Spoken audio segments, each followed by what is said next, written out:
Dahil pinag-uusapan din lang naman talaga lagi natin ay itong no rice no rice. So totoo lang, hindi po talaga ganun kadali na tinanggap ang ating community, lalong lalo na yung mga kakilala ko kapananampalataya, mga born again Christian, sa itinuturo po natin.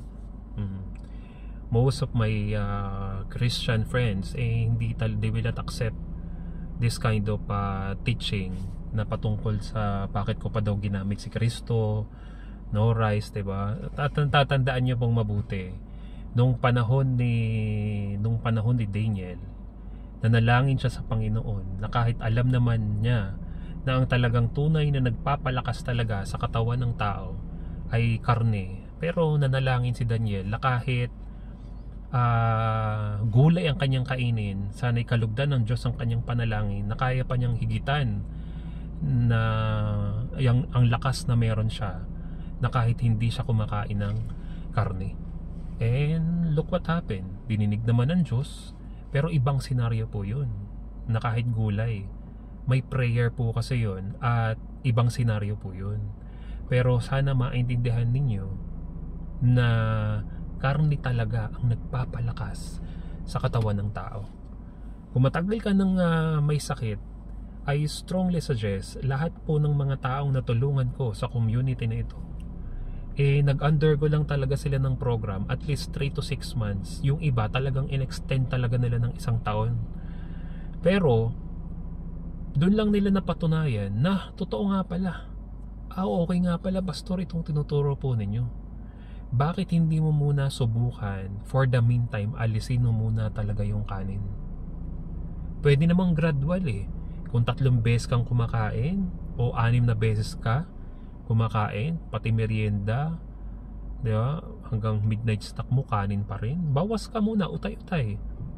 Hanggang sa tuluyan mo na talaga siyang maalis. Hanggang sa makapag-focus ka na sa meat-based diet. Kung hindi mo rin kayang walang gulay, pwede munang for the meantime may gulay ka pa rin hanggang sa ma-withdraw mo muna siya, hanggang sa pumasok ka na ng program na at least 3 to 6 months. Then saka mo ako ngayon balikan kapag nagawa mo na yun. Saka mo lang masasabi sa akin kung totoo ba o mali ang itinuturo ko that meat heals.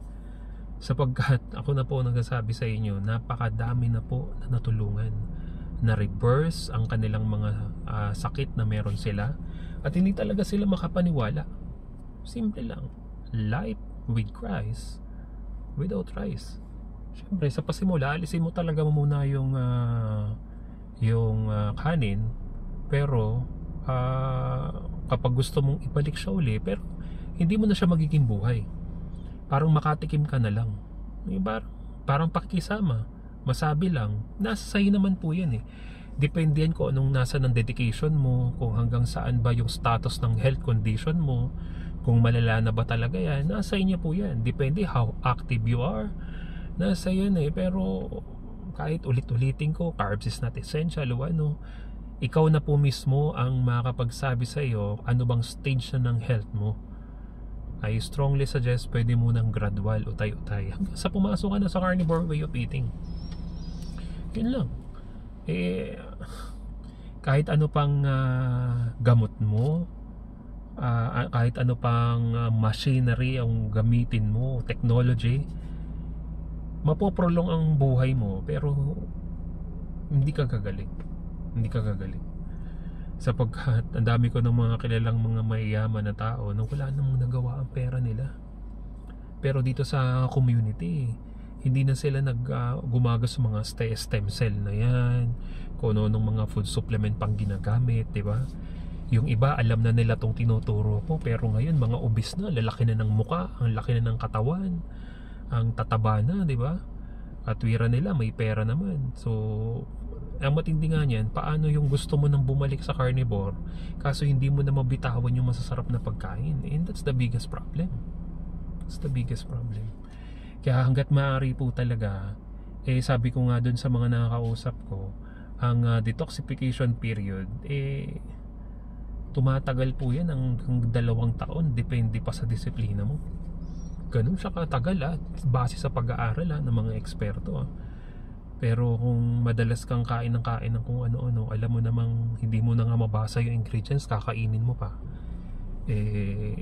problema ninyo na po talaga yan.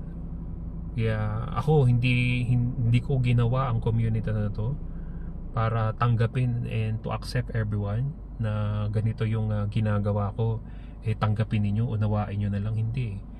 Tinuro ko ito sapagkat nakita ko, napatunayan ko na it can reverse all kinds of sicknesses and diseases. It's really up to you kung gagawin niyo po siya. Pero I challenge you, 1 month, 2 months, diba? Years naman na tayo nag-enjoy sa masasarap na pagkain.